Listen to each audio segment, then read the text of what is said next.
Hello!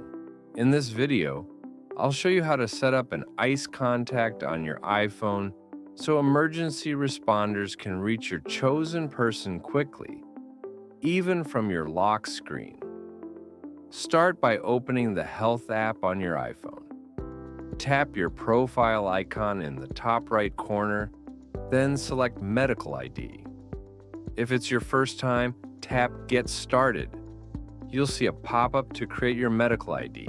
Enter your name, date of birth, then tap Done. Next, scroll to Emergency Contacts and tap Add. Then, tap Add Emergency Contact again. Choose a person for your contacts list, then select their relationship to you, like spouse or friend. When finished, tap Done.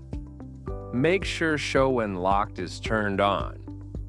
This allows emergency responders to view your medical ID and ICE contacts without unlocking your phone. That's it. You've now created an ICE contact on your iPhone, helping ensure your loved ones can be contacted if there's ever an emergency. Thank you for watching.